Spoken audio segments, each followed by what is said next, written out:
Hello friends, doctor BPSC में आपका स्वागत है। हम लोग केजीएस आईएएस के टेस्ट को सॉल्व कर रहे थे। ये 71st बीपीएससी से रिलेटेड ये सीरीज़ है।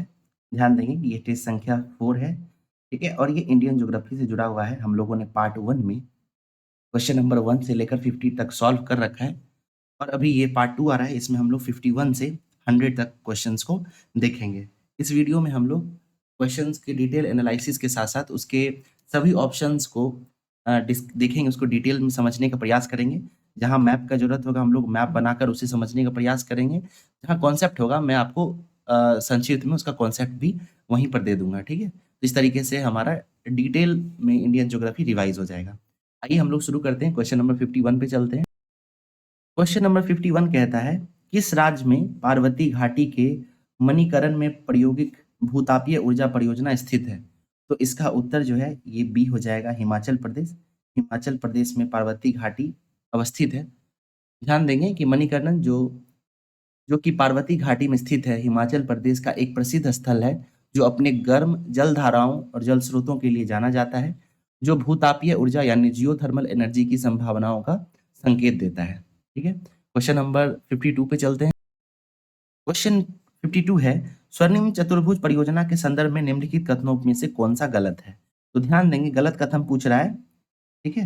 तो सी जो है ये गलत है। कह रहा है पूर्व पश्चिम गलियारा मिजोरम स्थित आइजोल को गुजरात के गांधीनगर से जोड़ता है। देखिए ऐसा नहीं है, ठीक है? ऐसा इसलिए नहीं है क्योंकि स्वर्णिम चतुर्भुज जो है वो इस तरीके से बना हुआ है, ठीक है?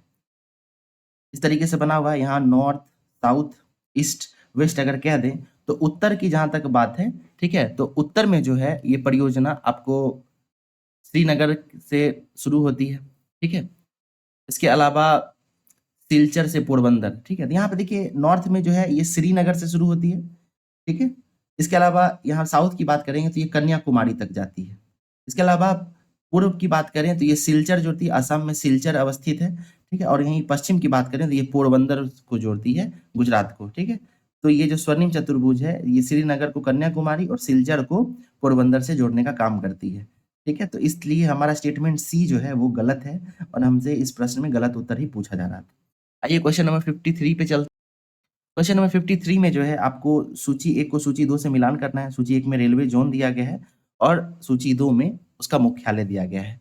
तो हम लोग उसका मिलान करके देखते हैं। जैसा कि आप देख पा रहे होंगे मध्य रेल, तो मध्य रेल का जो हेडक्वार्टर है वो मुंबई में अवस्थित है। वहीं पूर्वी रेल की बात करेंगे तो इसका हेडक्वार्टर कोलकाता में अवस्थित है। पूर्व मध्य रेल की बात करेंगे ये हाजीपुर में है, बिहार के हाजीपुर में। वहीं पूर्वी तटीय रेलवे की बात करें तो ये भुवनेश्वर में है। इस तरीके से मिलान करने पे इसका उत्तर जो है आपको वो डी आता है, ठीक है? चलिए क्वेश्चन नंबर 54 पे हम लोग चलते हैं। 54 नंबर प्रश्न जो है वो कहता है कि भारत की पहली सफल कपड़ा मिल कहाँ स्थापित की गई थी? तो इसका उत्तर जो है ये मुंबई हो जाएगा, ठीक है? मुंबई में भारत की पहली सफल कपड़ा मिल स्थापित की गई थी, ठीक है? और कंपनी का नाम की बात करें तो ये थी Bombay shipping and weaving company. इसकी स्थापना 1854 में मुंबई यानी तत्कालीन बॉम्बे, महाराष्ट्र में हुई थी। क्वेश्चन नंबर 55 देखते हैं। दून जो अनुदैर्ध्य घाटियां होती हैं निम्न में से किन दो भौगोलिक क्षेत्रों के मध्य पाई जाती हैं? तो ध्यान देंगे ये लघु हिमालय और शिवालिक के मध्य पाई जाती है, ठीक है? जो दून घाटी होती है, दून वैलियां, ये जो है आपको लघु हिमालय और शिवालिक पर्वत श्रेणियों के मध्य पाई जाती है। ओके, तो इसका उत्तर जो है हमारा ऑप्शन बी हो जाएगा। आगे चलते हैं क्वेश्चन नंबर 56 की तरफ। 56 नंबर प्रश्न में कहता है भारत के उर्वरक उद्योग के संदर्भ में निम्नलिखित कथनों पर विचार कीजिए। पहला स्टेटमेंट है, यह नाइट्रोजन, फास्फोरस और पोटास के साथ नाइट्रोजन युक्त फास्फेटिक और जटिल उर्वरकों का उत्पादन करता है। तो ये स्टेटमेंट जो है बिल्कुल सही है, ठीक है? स्टेटमेंट 2 है, भारत अपने उर्वरकों के लिए आवश्यक यानी पोटास का आयात करता है क्योंकि उसके पास किसी भी रूप में व्यावसायिक रूप से उपयोग करने योग्य पोटास या पोटेशियम यौगिक का भंडार नहीं है। तो ये स्टेटमेंट भी बिल्कुल सही है, भारत जो है पोटास का आयात करता है। ओके, तो क्वेश्चन नंबर 56 के अगर उत्तर की बात करें तो इसमें हमारे सही ढूंढना है। स्टेटमेंट 1 और स्टेटमेंट 2 दोनों सही है, इसलिए हमारा उत्तर ऑप्शन सी होगा। क्वेश्चन नंबर 57 पे चलते हैं हम लोग। 57 नंबर प्रश्न कह रहा है निम्नलिखित में से किन शहरों में सॉफ्टवेयर डेवलपमेंट पार्क स्थित हैं? ठीक है, तो जहाँ तक सॉफ्टवेयर डेवलपमेंट पार्क की बात है तो ये नोएडा, जयपुर, गुवाहाटी, इंदौर, हैदराबाद, श्रीनगर सभी जगह अवस्थित है। इसलिए हमारा उत्तर जो है ऑप्शन डी हो जाएगा। Okay. Software technology parks of India यानी एचटीपीआई ने नोएडा, जयपुर, गुवाहाटी, इंदौर, श्रीनगर और हैदराबाद में अपने केंद्र स्थापित किए हैं ताकि आईटी और सॉफ्टवेयर निर्यात को प्रोत्साहित किया जा सके। ये केंद्र स्टार्टअप्स को आधारभूत ढांचा, इंक्यूबेशन सुविधाएं और सहयोग प्रदान करते हैं। ठीक है। जहाँ तक software technology parks of India के गठन की बात है, तो इसका निर्माण जो है इलेक्ट्रॉनिक्स और सूचना प्रौद्योगिकी मंत्रालय द्वारा किया गया है। ठीक है। क्वेश्चन नंबर 58 पे चलते हैं। भारत के बंदरगाहों के संदर्भ में निम्नलिखित कथनों पर विचार कीजिए। पहला स्टेटमेंट कह रहा है, पोर्ट ब्लेयर बंदरगाह को भारत का 13वां प्रमुख बंदरगाह घोषित किया गया है। देखिए ये स्टेटमेंट गलत है। देखिए पोर्ट ब्लेयर बंदरगाह जो है ना वो भारत का 13वां प्रमुख बंदरगाह है, ये बिल्कुल सही है। मैंने इसे गलत बता दिया था, ऐसा नहीं है। ये पोर्ट ब्लेयर जो है भारत का 13वां प्रमुख बंदरगाह है। ठीक है। और इसको जो है अक्टूबर 2000 में प्रमुख बंदरगाह प्राधिकरण अधिनियम 2021 के तहत 13वां प्रमुख बंदरगाह नामित किया गया था। केंद्रीय मंत्रिमंडल द्वारा अनुमोदित इस उन्नयन का उद्देश्य बंगाल की खाड़ी में अपने रणनीतिक स्थान का लाभ उठाते हुए क्षेत्र में समुद्र व्यापार और संपर्क को बढ़ावा देना था। तो स्टेटमेंट 1 जो है बिल्कुल सही है। इसके अलावा विशाखापत्तनम की बात करें, ये आंध्र प्रदेश में अवस्थित है। विशाखापत्तनम बंदरगाह भारत के पूर्वी तट पर स्थित एक प्राकृतिक बंदरगाह है। ये बिल्कुल प्राकृतिक है, इसको आप सही मानेंगे। और स्टेटमेंट 3 जो है, बिंजीजाम बंदरगाह भारत का पहला गहरे पानी का कंटेनर शिपमेंट बंदरगाह है। तो ये स्टेटमेंट बिल्कुल सही है। ये केरल में अवस्थित है और ये अडानी समूह की सहायता से बनाया गया है। हाल ही में 2 मई के दिन जो है प्रधानमंत्री श्री नरेंद्र मोदी के द्वारा इसका उद्घाटन किया गया है। तो कौन से स्टेटमेंट सही हैं? तो आप ध्यान देंगे कि 1, 2, 3 यानी तीनों स्टेटमेंट सही हैं। ठीक है, हमारा उत्तर डी होगा। क्वेश्चन नंबर 59 पे चलते। क्वेश्चन नंबर 59 कहता है, निम्नलिखित में से किस राज्य से भारतीय मानक मध्याह्न रेखा नहीं गुजरती?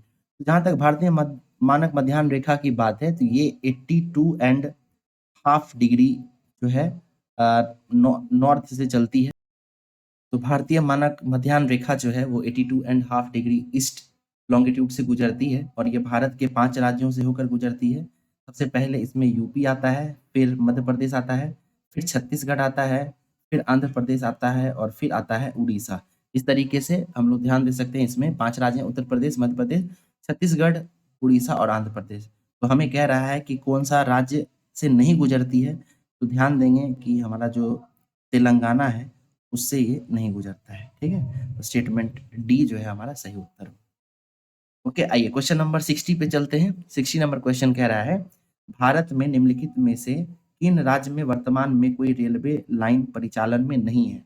ठीक है, तो ध्यान देंगे क्वेश्चन नंबर 60 का उत्तर जो है वो स्टेटमेंट बी हो जाएगा, सिक्किम। ठीक है, सिक्किम में अभी जो है कोई रेलवे लाइन परिचालन में नहीं है। सिक्किम भारत का एकमात्र राज्य है जहां कोई भी रेलवे लाइन चालू नहीं है, क्योंकि इसकी ऊबड़-खाबड़ हिमालयी भूभाग रेलवे निर्माण के लिए एक महत्वपूर्ण चुनौती उपलब्ध कराता है। नागालैंड, मेघालय और अरुणाचल प्रदेश जैसे अन्य पूर्वोत्तर राज्यों में भी सीमित लेकिन रेलवे लाइन मौजूद है। क्वेश्चन नंबर 61 देखते हैं। क्वेश्चन कह रहा है, निम्नलिखित में से कौन सा सार्वजनिक क्षेत्र का उपक्रम अपने ऑफशोर संचालन के लिए तेल एवं प्राकृतिक गैस निगम ओएनजीसी को हेलीकॉप्टर सेवाएं प्रदान करता है? तो इसका उत्तर जो है आपको हो जाएगा पवन हंस लिमिटेड। पवन हंस लिमिटेड जो है वो ओएनजीसी यानी तेल एवं प्राकृतिक गैस निगम को हेलीकॉप्टर सेवाएं प्रदान करता है। ओके, तो इसका आंसर जो है पवन हंस लिमिटेड हो जाएगा। आइए अगला देखते हैं। Question number 62। 62 कह रहा है, बड़े शहरों और कस्बों में पत्रों की तेज डिलीवरी को सुविधाजनक बनाने के लिए भारत में निम्नलिखित में से कौन-कौन से मान्यता प्राप्त डाक चैनल हैं? ठीक है, तो इसका उत्तर जो है आपको ध्यान देंगे कि राजधानी चैनल है, ग्रीन चैनल है। ठीक है, राजधानी चैनल है, ग्रीन चैनल है, उसके अलावा स्टेट चैनल नहीं है, ब्लैक मेल चैनल है। ठीक है, बल्क मेल चैनल, इसके अलावा बिजनेस चैनल भी है और पीरियडोलॉजिकल चैनल भी है। यानी 1, 2, 4, 5, 6 1, 2, 4, 5, 6 हमारे स्टेटमेंट बी में है, इसलिए बी इसका सही उत्तर होगा। अगला देखते हैं क्वेश्चन नंबर 63। 63 कह रहा है, निम्नलिखित में से किस राज्य से होकर हजीरा विजयपुर जगदीशपुर प्राकृतिक गैस पाइपलाइन नहीं गुजरता है? ठीक है, तो इसका सही उत्तर जो है हमारा बी महाराष्ट्र हो जाएगा। ठीक है, महाराष्ट्र से जो है ये हजीरा विजयपुर और जगदीशपुर पाइपलाइन नहीं गुजरता, इसलिए हमारा सही उत्तर बी होगा। जहाँ तक हजीरा विजयपुर जगदीशपुर पाइपलाइन की बात है तो ये भारत की पहली क्रॉस स्टेट प्राकृतिक गैस पाइपलाइन है, जिसे गेल लिमिटेड द्वारा हजीरा यानी गुजरात, विजयपुर मध्य प्रदेश और जगदीशपुर उत्तर प्रदेश तक गैस परिवहन के लिए विकसित किया गया है, जो उर्वरक और बिजली संयंत्रों की सेवा प्रदान करता है। यह राजस्थान और हरियाणा के कुछ हिस्सों को भी कवर करता है, लेकिन महाराष्ट्र तक विस्तारित नहीं है। ठीक है, तो महाराष्ट्र में जो है ये एचवीजे पाइपलाइन जो है ये नहीं जाता है। क्वेश्चन नंबर 64 पे चलते हैं। 64 कहता है भारत और श्रीलंका को अलग करता है। तो आपको पता होगा कि ये पाक जल डमरू मध्य जो है ये भारत और श्रीलंका को अलग करता है। क्वेश्चन नंबर 65 देखते हैं। निम्नलिखित में से कौन सा क्षेत्र सिंधु और गंगा नदी प्रणालियों के बीच प्राथमिक जल विभाजक के रूप में कार्य करता है?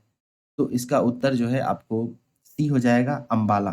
ठीक है, अंबाला जो है, ठीक है, वो सिंधु और गंगा नदी प्रणालियों के बीच प्राथमिक जल विभाजक के रूप में कार्य करता है। ये हरियाणा में अंबाला उपस्थित है। क्वेश्चन नंबर 66 कहता है निम्नलिखित में से कौन पश्चिमी घाट की सबसे ऊंची चोटी है? तो ध्यान देंगे कि अनाईमुडी जो है ये पश्चिमी घाट की यानी वेस्टर्न घाट की सबसे ऊंची चोटी है। ठीक है, वहीं सेकंड हाईएस्ट की बात करें तो ये डोडा बेटा है। ठीक है, अनाईमुडी की हाइट की बात करें, ऊंचाई की बात करें तो ये 2695 मीटर के आसपास है। ठीक है, वहीं डोडा बेटा की बात करें तो ये 2637 मीटर की ऊंचाई है। ठीक है, तो इसको आप लोग ध्यान रखेंगे। चलिए क्वेश्चन नंबर 67 देखते हैं। निम्नलिखित में से कौन सी भू आकृतियां भारत के तराई बेल्ट क्षेत्र के दक्षिण में पाई जाती हैं? ठीक है, तो कह रहा है कि कौन सी भू आकृतियां जो है भारत के तराई बेल्ट क्षेत्र के दक्षिण में पाई जाती हैं। तो इसको ध्यान देंगे कि ये जो है आपको गुम्फित जलमार्ग ये भी पाई जाती है, बालू रोधिकाएं पाई जाती हैं, गोखुर झीलें पाई जाती हैं और बिसर्प, ये चारों जो है ये आपको तराई बेल्ट के बाद पाई जाती हैं। ठीक है, तो हमारा सही उत्तर जो है स्टेटमेंट डी हो जाएगा। 1 2 3 4। क्वेश्चन नंबर 68 देखते हैं। 68 नंबर प्रश्न कहता है निम्नलिखित में से किस भौगोलिक स्थान पर हमें भृंगु, कंदराएं और स्टैक जैसी भू आकृतियों को देखने की सबसे अधिक संभावनाएं होती हैं? तो इसका उत्तर जो है आपको कोंकण हो जाएगा। कोंकण का क्षेत्र जो है ये पश्चिमी घाट का क्षेत्र है। ठीक है, महाराष्ट्र, गोवा, कर्नाटक का क्षेत्र जो है ये कोंकण के क्षेत्र में पाया जाता है, कोंकण तट पे। तो यहीं पर जो है आपको भृंगु, कंदराएं और स्टैक जैसी भू भू आकृतियां देखने के लिए मिल सकती हैं। क्वेश्चन नंबर 69 देखते हैं। निम्नलिखित में से कौन सा नीलगिरी तहर के संरक्षण के लिए एक प्रमुख निवास स्थान नहीं है? ठीक है, तो 69 की जहां तक बात करें तो ये बांधवगढ़ राष्ट्रीय उद्यान जो है वो नीलगिरी तहर के लिए उपयुक्त निवास स्थान नहीं है। ठीक है, बांधवगढ़ जो है वो आपको कर्नाटक में पाया जाता है। नीलगिरी तहर जो है वो नीलगिरी क्षेत्र में पाया जाता है, नीलगिरी की पहाड़ियों में। ठीक है, और ये बांधवगढ़ जो है ये कर्नाटक में है और कर्नाटक में भी जो पहाड़ी क्षेत्र है उससे थोड़ा दूर अवस्थित है, इसलिए बांधवगढ़ में जो है नीलगिरी तहर के पाए जाने की बहुत सीमित और बहुत कम संभावनाएं हैं। ठीक है, अन्नामलाई, एराविकुलम और मुकुर्ती इन जगहों पर नीलगिरी तहर पाया जाता है। क्वेश्चन नंबर 70 देखते हैं। 70 में कहता है गंभीर रूप से संकटग्रस्त उत्तरी नदी तेरापिन के लिए बंदी प्रजनन कार्यक्रम कहाँ चलाया जा रहा है? ठीक है, तो इसका सही उत्तर जो है आपको हो जाएगा सुंदरबन टाइगर रिजर्व पश्चिम बंगाल। ठीक है, सुंदरबन टाइगर रिजर्व पश्चिम बंगाल। इसके एक्सप्लेनेशन की बात करें तो गंभीर रूप से लुप्त प्रदाय उत्तरी नदी टेरापिन के लिए बंदी प्रजनन कार्यक्रम सुंदरबन टाइगर रिजर्व पश्चिम बंगाल में 2012 में टर्टल सर्वाइवल अलायंस और पश्चिम बंगाल वन विभाग द्वारा शुरू किया गया था। ठीक है, क्वेश्चन नंबर 71 देखते हैं। इसमें श्रेणी 1 को श्रेणी 2 से मिलान करना है। आइए मिलान करके देखते हैं। कह रहा है पंजाब हिमालय, तो पंजाब हिमालय जो है ये इसकी अवस्थिति कहाँ से कहाँ तक है? तो ये जो है आपको, इसे हम लोग उल्टा मिलान करके देखते हैं। जैसे काली और तीस्ता जो नदी है इनके मध्य आपको पहले मान के चलिए नेपाल हिमालय मिलता है। ठीक है, फिर सतलज और काली नदी के बीच बात करें तो आपको कुमाऊं हिमालय मिलता है। फिर हम लोग सिंधु और सतलज की बात करेंगे तो इसमें आपको पंजाब हिमालय मिलता है। ठीक है, सिंधु और सतलज के बीच पंजाब हिमालय मिलता है और असम हिमालय जो है तीस्ता और दिहांग नदी के मध्य अवस्थित है। इस तरीके से अगर इसका मिलान करेंगे तो 71 का उत्तर जो है हमें सी मिलेगा। ए का 3, बी का 2, सी का 1 और डी का 4। क्वेश्चन नंबर 72 देखते हैं। भारत में पहली जूट मिल किस वर्ष स्थापित की गई थी? तो ध्यान देंगे कि ये 1855 में स्थापित की गई थी 1855 में।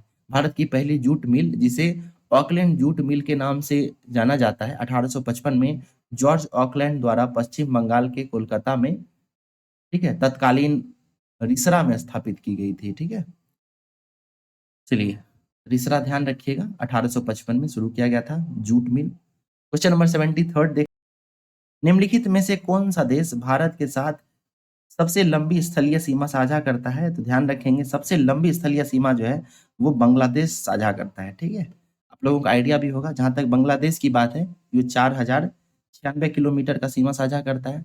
पाकिस्तान की बात करें तो ये 3323 किलोमीटर का सीमा साझा करता है। म्यांमार की बात करें तो 1643 किलोमीटर की सीमा साझा करता है। और नेपाल की बात करें तो ये 1751 किलोमीटर का सीमा साझा करता है।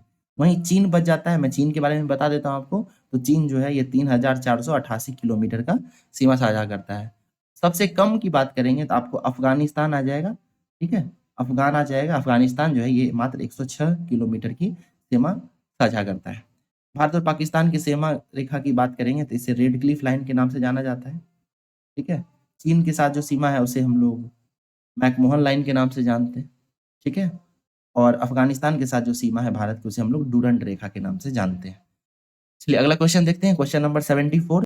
निम्नलिखित में से किस बंदरगाह से भारत के कुल लौह अयस्क निर्यात का लगभग 50% हिस्सा निर्यात होता है? तो इसका उत्तर जो है आपको 74 का डी हो जाएगा। मरमा गोवा बंदरगाह गोवा में जो अवस्थित है, इससे भारत का 50% हिस्सा निर्यात होता है।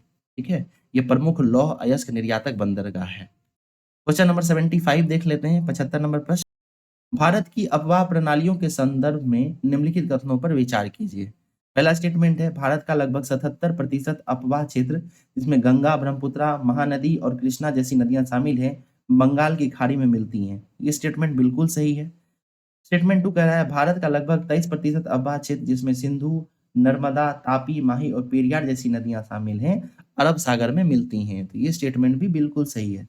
इसलिए हमारा उत्तर जो है हमें सही चुनना था, तो 1 और 2 दोनों सही है।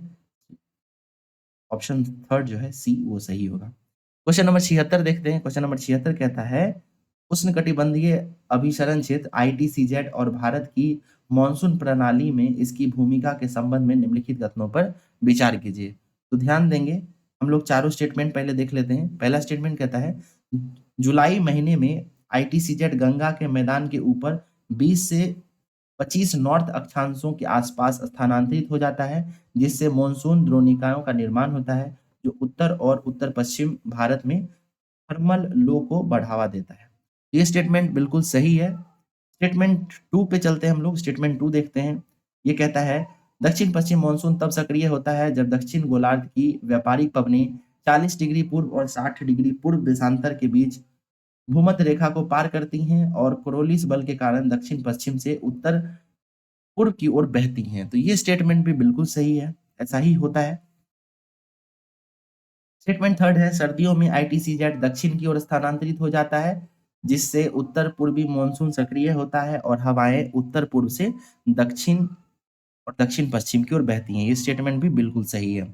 स्टेटमेंट 4 जो है उसके बारे में बात करते हैं। कह रहा है, आईटीसीजेड भूमध्य रेखा पर एक उच्च दाब वाला क्षेत्र है, जहां व्यापारिक पवनें विचलित हो जाती हैं, जिससे हवा नीचे की ओर मुड़ जाता है। तो ये स्टेटमेंट गलत है। ठीक है, आईटीसीजेड जो है वो भूमध्य रेखा पर स्थित एक निम्न दाब वाला क्षेत्र है। ठीक है, ये उच्च दाब नहीं, बल्कि यहाँ पे क्या होगा, निम्न दाब वाला क्षेत्र है, जहां व्यापारिक पवनें आपस में मिलती हैं, विचलित नहीं होती हैं बल्कि मिलती हैं।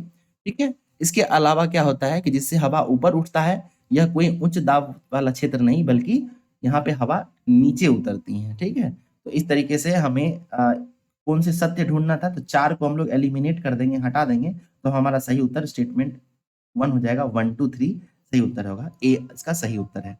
क्वेश्चन नंबर 77 पे चलते हैं हम लोग। 77 नंबर प्रश्न में नदी और उनकी सहायक नदियों को मिलान करने, मतलब दिया गया है, आपको बताना है कि कौन सी नदी और उसकी सहायक नदी सही दी गई है। जहां तक नर्मदा की बात करेंगे तो तवा जो है नर्मदा की सहायक, ये सही है। गोदावरी की सहायक नदी है मंजीरा, ये भी बिल्कुल सही है। कृष्णा की सहायक नदी है तुंगभद्रा और कावेरी की सहायक नदी है भवानी।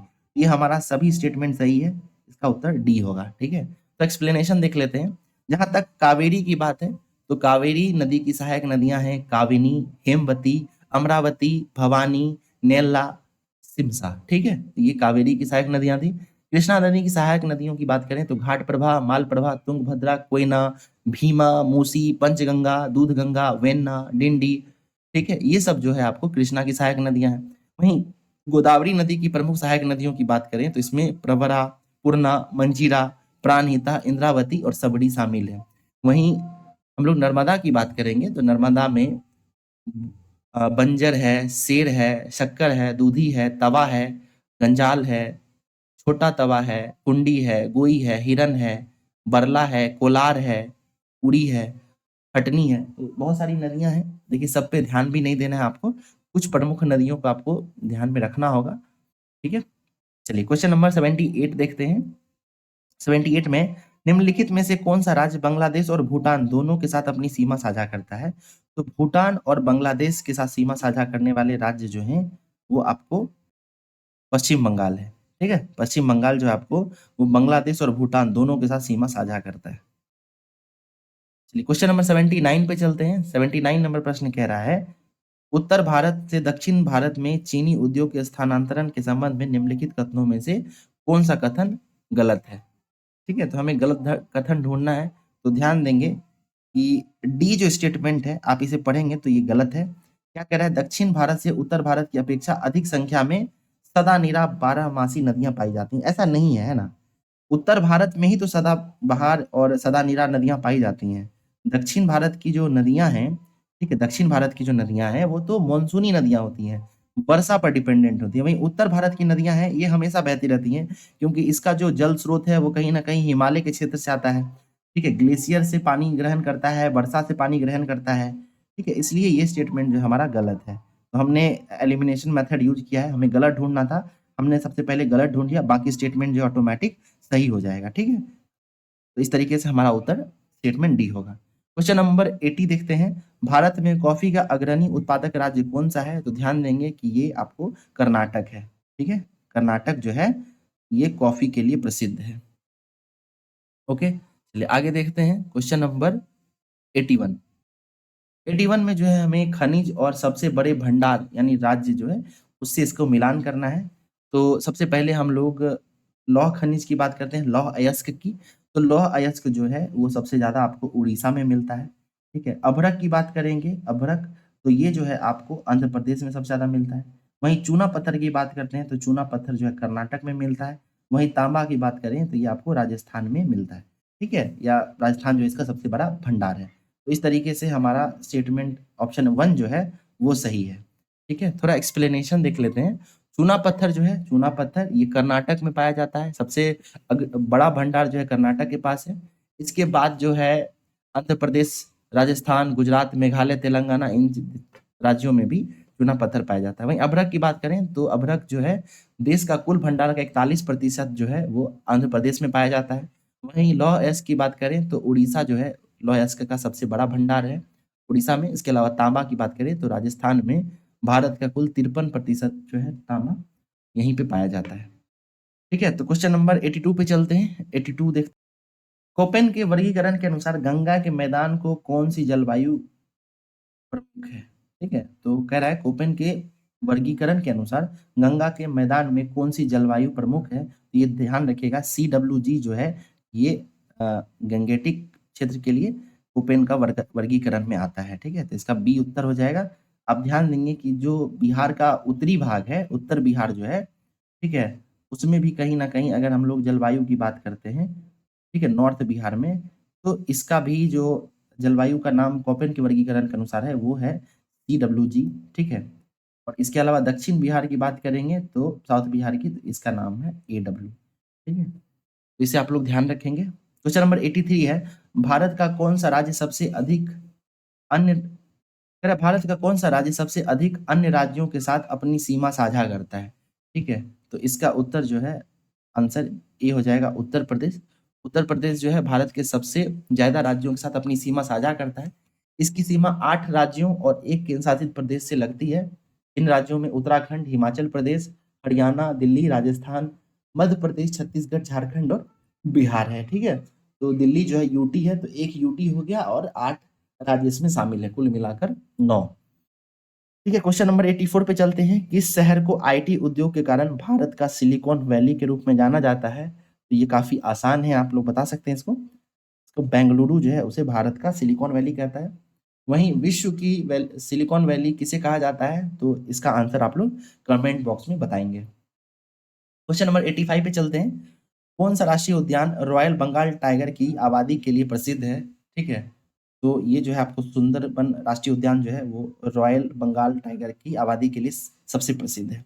सुंदरबन राष्ट्रीय उद्यान जो है ये बंगाल में पाया जाता है, तो ये बी हमारा सही उत्तर होगा। क्वेश्चन नंबर 86 पे चलते हैं। 86 नंबर प्रश्न में कह रहा है कि कौन से राज्य में 2011 की जनगणना के अनुसार किस राज्य में लिंगानुपात सबसे अधिक है? ठीक है, तो इसका उत्तर जो है आपको केरल हो जाएगा। ठीक है, दक्षिण के राज्य जो थे, चाहे वो केरल हो, तमिलनाडु हो, ठीक है, इसके अलावा लक्षद्वीप है, इन सब राज्यों में जो है 2011 की जनगणना में पाया गया था कि लिंगानुपात में काफी सुधार हुआ था और केरल जो है इसमें सबसे ज्यादा लिंगानुपात था।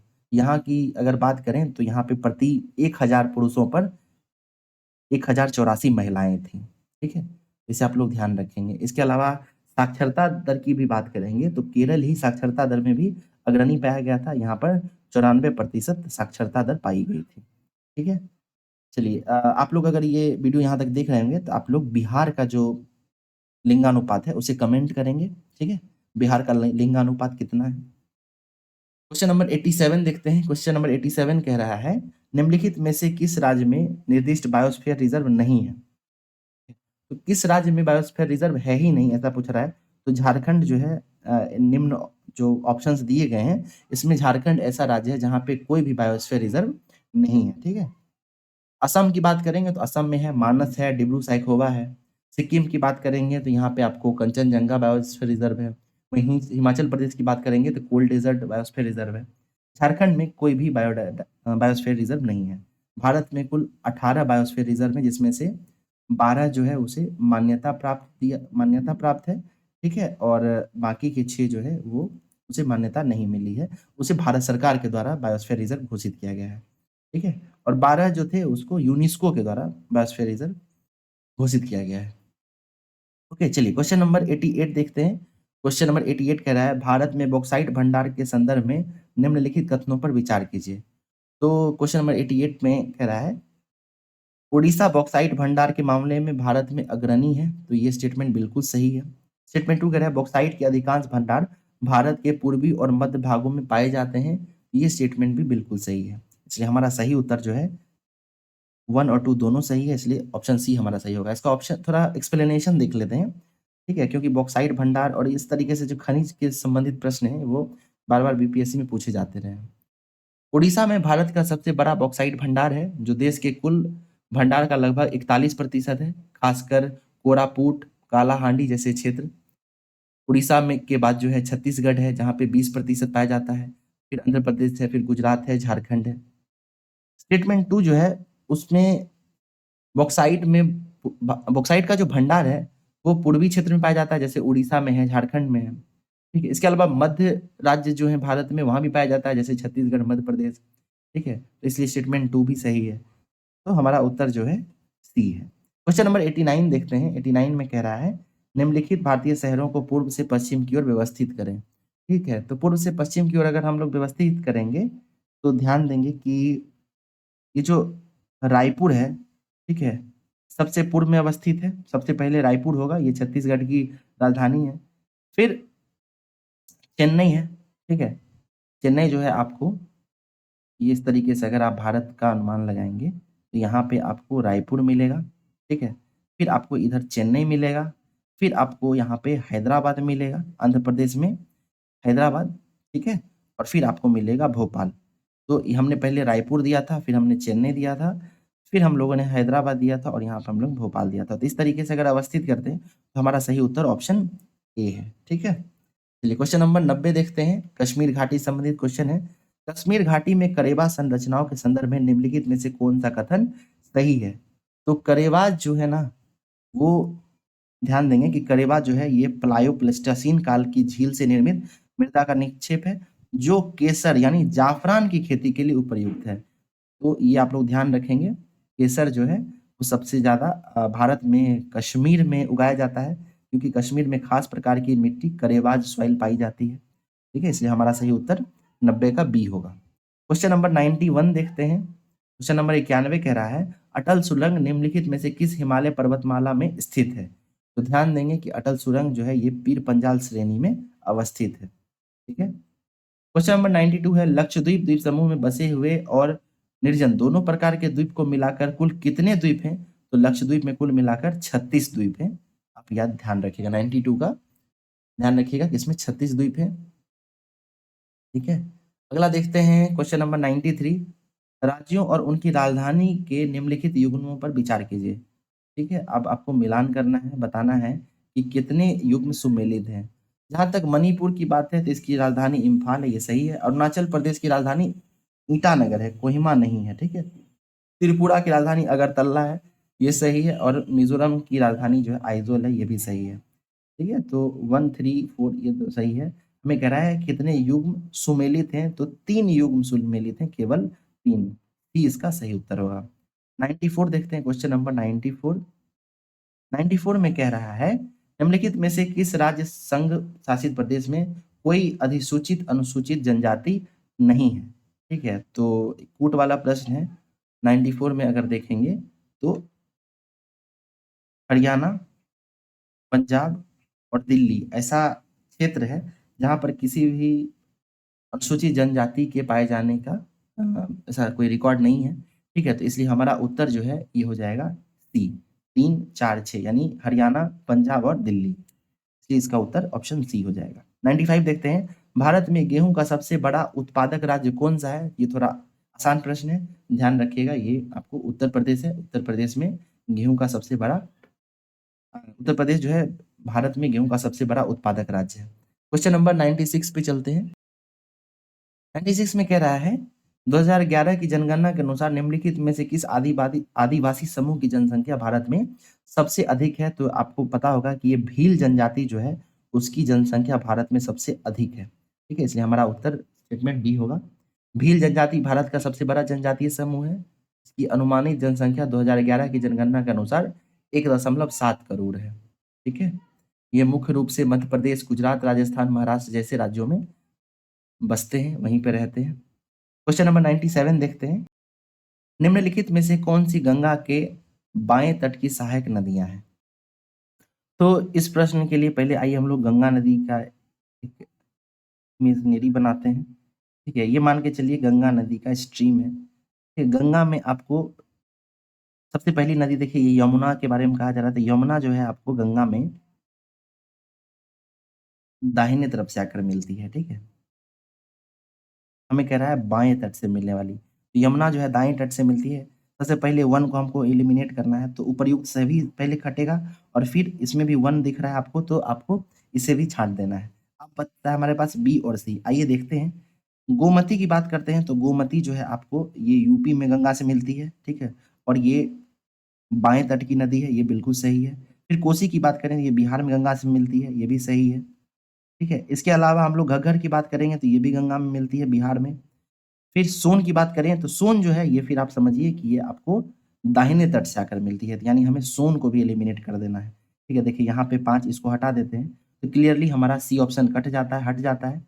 रामगंगा और टोन्स की बात करेंगे तो ये भी जो है आपको उत्तर प्रदेश में आकर गंगा में मिलती है, तो हमारा सही उत्तर जो है ऑप्शन बी हो जाएगा। हमें सोन और यमुना को यहाँ पे छांट देना है, बाकी गोमती, कोसी, घग्गर, रामगंगा और टोन्स ये सारी नदियां गंगा में बाएं तरफ से आकर मिलती हैं, बाएं तट से आकर मिलती हैं। चलिए क्वेश्चन नंबर 98 देखते हैं। क्वेश्चन नंबर 98 कह रहा है, इसमें भी सूची 1 को सूची 2 से मिलान करना है। इसमें कुछ झीलें और कुछ राज्यों का नाम दिया गया है, हमें इसको मिलान करना है। सबसे पहला झील जो है वो है सस्थमकोट्टा झील। ठीक है, तो ये झील जो है आपको केरल में है। ठीक है, तो इसको आप केरल के साथ मिलान कर देंगे। फिर सोगमो झील की बात करेंगे तो ये जो है आपको सिक्किम में अवस्थित है। ठीक है, चलिए इसके बाद जो है हमारे पास शिव सागर झील है। तो शिव सागर झील जो है ये महाराष्ट्र में अवस्थित है। और वहीं पर उमियम झील की बात करें तो ये हमें मेघालय में मिलता है। तो अगर हम इसको मिलान करते हैं तो हमें सी जो है इसका सही उत्तर निकल के आता है। ठीक है, उमियम झील मेघालय में है, शिवसागर झील महाराष्ट्र में है, ठीक है। सुकमो झील जो है आपको सिक्किम में है और सस्थमकोट झील जो है आपको केरल में है। इस तरीके से मिलान करेंगे। 99 देखते हैं। प्रायद्वीपीय दक्षिण भारत में शीतकालीन वर्षा के लिए मुख्य रूप से कौन-सी पवन दिशा उत्तरदायी होती है? ठीक है, शीतकालीन वर्षा के लिए पूछ रहा है। तो आप ध्यान देंगे कि इसमें जो है आपको नॉर्थ ईस्ट की तरफ से जो मानसूनी पवन आती है, लौटती जो है नॉर्थ ईस्ट से, ठीक है, उत्तर पूर्व से, यही आपको शीतकाल में यानी नवंबर-दिसंबर के महीने में दक्षिण भारत यानी चेन्नई का जो तट है, ठीक है? इसके अलावा इधर जो तट कहलाता है, ठीक है? कोरोमंडल तट, यहाँ पे बारिश कराता है। इसलिए हमारा उत्तर जो है ये उत्तर पूर्व हो जाएगा, ऑप्शन बी, ठीक है? ये रिट्रीटिंग ऑफ मानसून मानसून के लौटने की जो क्रियाविधि है, अगर आप उसे जानते होंगे तो ये प्रश्न बनाना काफ़ी आसान है। मानसून से बीपीएससी में सवाल पूछा जाता रहा है, तो इसके कॉन्सेप्ट को भी आप अच्छे से समझ लेंगे, ताकि आप आसानी से मानसून से जुड़े हुए सवालों को बना सकें। आज का अंतिम सवाल देखते हैं, क्वेश्चन नंबर 100, ठीक है? क्वेश्चन नंबर 100 नंबर प्रश्न क्या कह रहा है? भारत में पूर्वी तट पर चक्रवात पश्चिमी तट की तुलना में अधिक आते हैं, क्यों? ठीक है, तो कह रहा है कि जो हमारा ईस्टर्न घाट है, ईस्टर्न घाट, उसपे चक्रवातों की जो संख्या है, साइक्लोन्स की, वो पश्चिमी घाट की तुलना में अधिक है। ऐसा क्यों होता है? ऐसा इसलिए होता है क्योंकि बंगाल की खाड़ी में समुद्र की सतह का तापमान अधिक है ना? और यहाँ पे पवन जो है कर्तन कम होता है, ठीक है? तो बंगाल की खाड़ी में समुद्र की सतह का तापमान अधिक होता है और यहाँ पर पवन कर्तन यानी विंड शीयर भी कम होता है। तो इसलिए हमें बंगाल की खाड़ी में या पूर्वी घाट में जो है अधिक चक्रवात देखने के लिए मिलते हैं, ठीक है? तो इसलिए हमारा उत्तर ऑप्शन बी हो जाएगा। तो हम लोगों ने इस वीडियो में क्वेश्चन नंबर 51 से लेकर हम लोगों ने 100 तक देखा है। ये टेस्ट 4 का पार्ट 2 था। अभी तीसरे वीडियो में हम लोग जो है आगे के प्रश्नों को देखेंगे। 101 से लेकर 101 से लेकर 150 तक प्रश्नों को देखेंगे और फिर हम लोग टेस्ट 4 खत्म कर देंगे। ठीक है, तो मिलते हैं हम लोग अगले वीडियो में। इस वीडियो को देखें। अगले वीडियो में हम लोग जो है डिटेल में ऑप्शंस को देखेंगे, अच्छे से समझेंगे। फिर मैप का यूज़ करके जो है एक्सप्लेन करेंगे चीज़ों को। ठीक है, जहाँ पे कॉन्सेप्ट होगी उसे डिटेल में समझेंगे। ठीक है? तो मिलते हैं अगले वीडियो में, तब तक के लिए धन्यवाद।